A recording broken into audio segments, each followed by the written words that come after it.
Former prime minister, तो मैं उनसे मिलने गया, उनकी तबीयत दरियाफ्त करने के लिए गया, तो मुझे कहने लगे कि मुझे क्या करना चाहिए।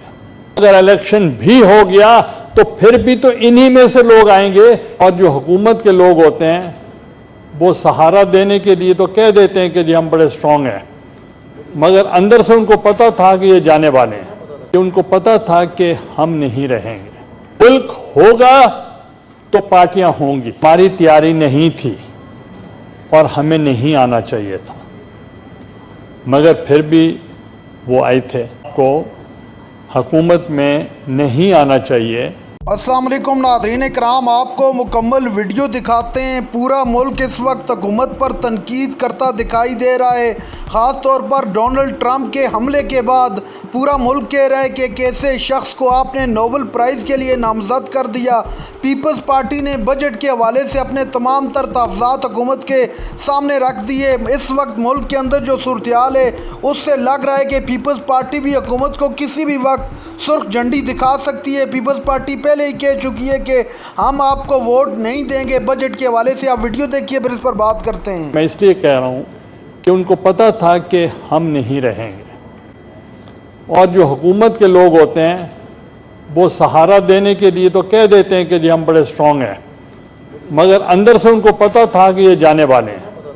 उन्होंने, मैं बताता हूँ आपको, उन्होंने ये किया कि बजाय जो इंटरनेशनल कमिटमेंट्स थी उनकी, IMF के साथ कमिटमेंट थी उनकी, और उसको बजाय कि उनको उनके ऑनर करते, उन्होंने कहा कि हमने कम कर दिया। तो दैट वाज अ मेलिफाइड इंटेंशन। और उनको कहा कि जून तक ये कीमतें बरकरार रहेंगी। तो ये जो मैं समझता हूँ कि ये बहुत बड़ा एक ट्रेजेडी थी, जिसकी वजह से अवाम पर ये बोझ पड़ा। अगर इलेक्शन भी हो गया तो फिर भी तो इन्हीं में से लोग आएंगे, तो वो मैशत को कैसे संभाला देंगे। अब जब डिफिकल्ट डिसीजंस हम कर रहे हैं तो इंशाल्लाह आपको मैं बताना चाह रहा हूं, उस वक्त अगर आप डिफॉल्ट करेंगे, जो कि आप कर रहे थे कि मुआहदा करने के बावजूद भी आप रिलीफ दे रहे थे, relief package, prime minister relief package दे रहे थे, और मैं माजरत से मिनिस्ट्री ऑफ फाइनेंस से भी कहूँगा कि उसके लिए कोई, वो कहते थे हमने खुद इंतज़ाम किया हुआ था, और वो क्या इंतज़ाम हो सकता है कि रिलीफ पैकेज जो था उससे नुकसान हुआ है मुल्क का। और अगर ये आज हम ये टफ डिसीजंस ले रहे हैं तो इसके बाद आप देखें, और उससे आपको आपके जितने आपके IMF हैं वो भी मुआहदा करेंगे, और उसके साथ एशियन डेवलपमेंट बैंक भी आपके साथ मुआहदा करेंगे, और चाइना भी आपके साथ करेगा, सऊदी अरेबिया भी करेगा, यूरोप भी करेगा, अमेरिका भी करेगा। और अगर आप सही सिमत पे होंगे, और अगर आप सही सिमत पे नहीं, फिर आपको कोई बेल आउट नहीं करेगा। तो इसलिए we are taking tough decisions, और आने वाली जो जनरेशन होगी वो विटनेस होगी, आप विटनेस होंगे ऑन द राइट साइड, क्योंकि गवर्नमेंट ऑपोजिशन भी is always a government in waiting. तो उनको भी पता चलेगा कि जो भी गवर्नमेंट आएगी उनके लिए ये चीज़ें आगे आनी थी, मगर वो हमने अपने ऊपर ले ली। क्यों ले ली? चेयरमैन साहब, ये हमारा मुल्क है।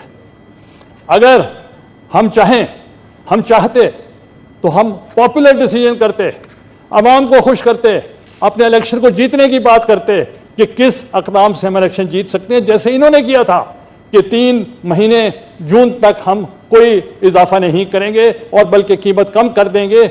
ये करना तो आसान है, मगर ये हमारा मुल्क है। मुल्क होगा तो पार्टियां होंगी।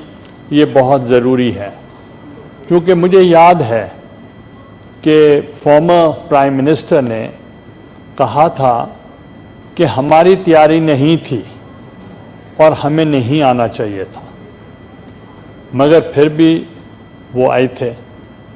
एक मर्तबा जब वो हादसा हुआ उनके साथ और वो गिर गए थे स्टेज से, तो मैं उनसे मिलने गया, उनकी तबीयत दरियाफ्त करने के लिए गया, तो मुझे कहने लगे कि मुझे क्या करना चाहिए।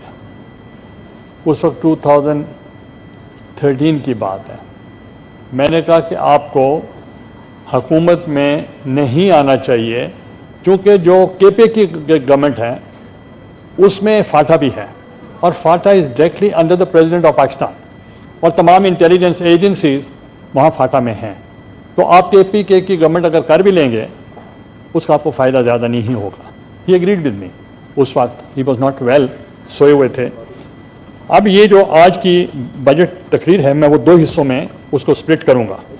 ایک تو پیورلی معاشی حالات جو پاکستان کے ہیں اور جو وہ ابتر ہوئے ہیں اور وہ جو خراب ہوئے ہیں معاشی حالات، وہ جیسے میں نے گورننس کی بات کی وہ اس کی وجہ سے ہیں. اس صورتحال کا ذمہ دار ہمیشہ سابقہ حکومتوں پہ ڈالا جاتا ہے کہ سابقہ حکومتیں جو تھیں وہ اس کی ذمہ وار تھیں اور کہا جاتا تھا کہ انہوں نے 19